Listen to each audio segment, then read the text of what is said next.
Antes de la Biblia. Durante muchos siglos, la Biblia fue el libro del pueblo judío primero y de la iglesia después. La fe no era solo una cuestión personal. No se trataba únicamente de conocer las leyes de Dios que nos conducen a la felicidad y a la recompensa eterna, sino que toda la Biblia giraba en torno a una alianza de Dios con la humanidad. Había habido un punto de partida, etapas, y había al final una recapitulación de nuestra raza en Cristo y la integración del mundo creado en el misterio de Dios. La Biblia era pues una historia y quería ser la historia de la humanidad. Era no solo el libro de la palabra de Dios, sino además una de las bases de nuestra cultura.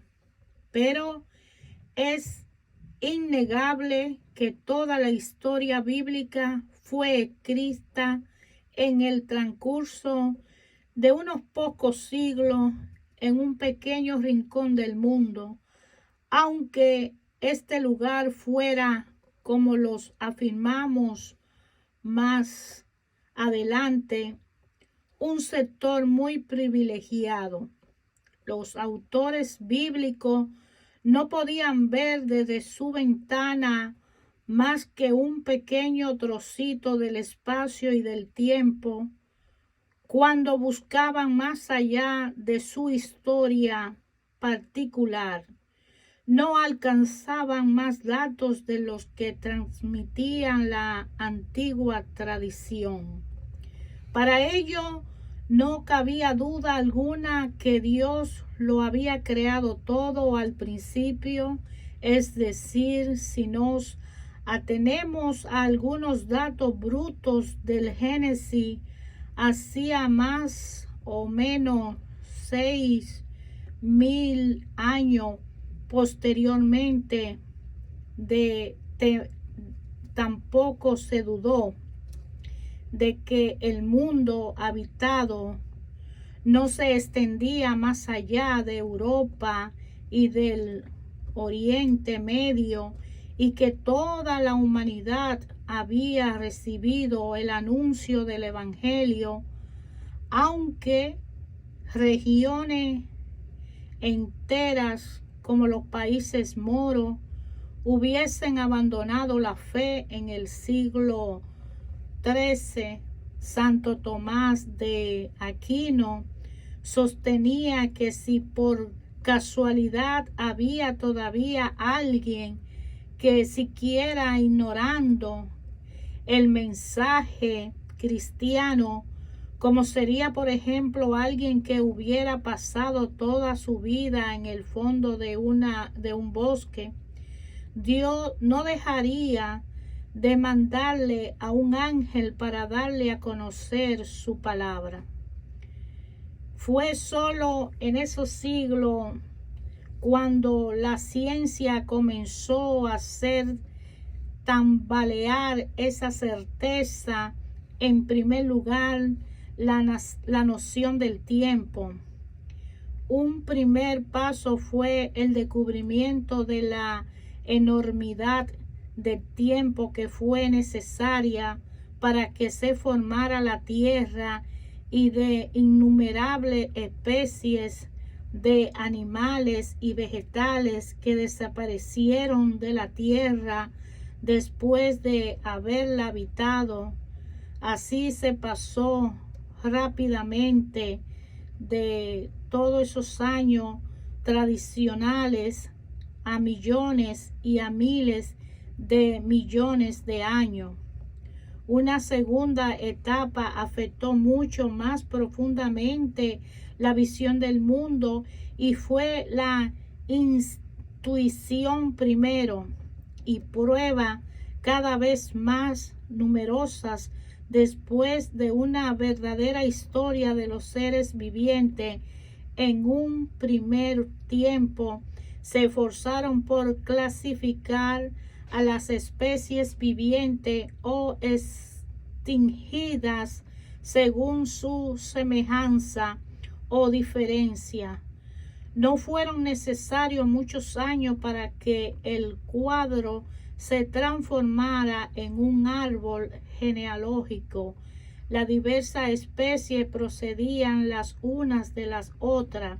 Se fueron diseñando troncos comunes, ramificaciones, y la forma o articulaciones eran más o menos parecidas según si el parentesco era más o menos lejano. Esa nueva imagen de una creación en perpetuo crecimiento cuadraba con las intuiciones de algunos padres de la Iglesia. Fue vista, sin embargo, por todo el mundo cristiano como una peligrosa amenaza para la fe. Una de las razones para rechazarla fue la filosofía, o por decir mejor, la fe tradicionalista o antirreligiosa de numerosos científicos de los dos últimos siglos. Se basaba en haber aclarado algunos mecanismos de las pequeñas evoluciones para afirmar que todas las invenciones y maravillas de la naturaleza se podían explicar del mismo modo, y aún más, para afirmar que todos los mecanismos eran producto del azar a partir de la nada. Por otro lado, los cristianos estaban acostumbrados a pensar en términos de verdades inmutables, lo que ciertamente era válido para los dogmas de la fe, y les parecía que Dios de igual modo debía haber sometido el mundo celeste y terrestre a leyes inmutables. Los astros debían contentarse con girar en círculo como gran cosa se aceptaba una órbita elíptica, y los seres vivos tenían que reproducirse siempre iguales. Hubo que esperar el segundo cuarto del siglo XX para que se superara por fin la oposición entre una ciencia antirreligiosa en sus pretensiones y una fe que quería ignorar los hechos.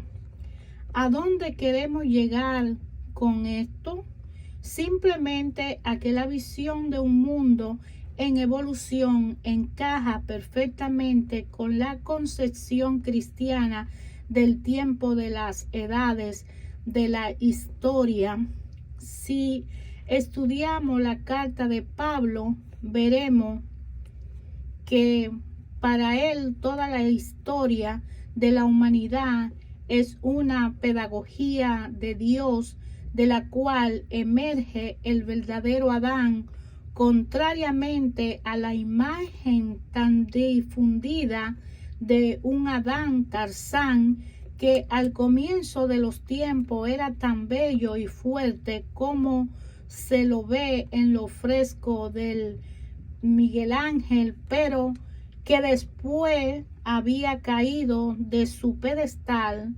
San Ireneo, después de Pablo, veía a toda la humanidad dirigida por la pedagogía de Dios hacia una completa realización de la raza o de las comunidades humanas. Si uno entra en esta perspectiva, no le es difícil pensar que toda la creación haya sido hecha en el tiempo. El Big Bang si realmente lo hubo, expresa magníficamente el punto de partida del tiempo, creado un tiempo parte de la eternidad y vuelve a la eternidad. 20,000 años, millones de años para la expansión de millones de galaxias, cada una con sus miles o millones de soles, y en algunas partes planetas. ¿Cuántos? Es un misterio. ¿Cuántos de ellos habitaron? Es más misterioso aún, pero también allí la fe tiene sus intuiciones. Toda la Biblia recalca la libertad, la gratitud de los gestos de Dios, un Dios que ama a todos los hombres y que lo conduce a todo hacia Él, lo conozcan o no, pero que además sabe elegir a quien quiera para darle lo que le dará a otro. Y el hecho de que Dios haya creado millones de galaxias no le impediría ni quiere de escoger solo a una de ellas. Allí podrá en un rincón del universo a esas razas de los Homo habilis, hombre emprendedor, a los que la palabra de Dios ha elegido como su punto de aterrizaje en la creación. No llegó pues el hombre por pura casualidad. No es un mono que por el efecto de algunas transmutaciones cromosómicas fortuitas se haya despertado un día con la capacidad de comprender. Habría bastante que decir de esos juegos de azar, gracias a los cuales, según algunos dicen, una raza de mono produjo sin mayor esfuerzo algunos grandes músicos y un buen número de niñas guapas. Miles de generaciones fueron necesarias para que apareciera nuestra humanidad. Fueron innumerables los eslabones, los humildes antepasados a lo que tal vez Dios ya conocía y amaba como nos ama a nosotros. Pero ante ello estaba el modelo y el fin, y ese era Cristo. Quisiéramos aquí recordar un poco o en poca línea las grandes etapas que presidieron a la formación del pueblo de la Biblia. Esto antes de la Biblia es un comentario escrito en la introducción del libro de la Biblia latinoamericana, especificando el estudio bíblico. Esta Biblia latinoamericana se escribió en base a ayudar al latinoamericano a entender el libro de la Biblia. Yo le invito, hermano, a que consiga la Biblia de su preferencia, inicie en la introducción para que se asesore y se informe lo relacionado a lo primicio, a las primeras partes que forman el libro de la Biblia, y que le invito a leer la palabra de Dios para que podamos descubrir en nuestros corazones al hombre de hoy día qué le dice la palabra de Dios.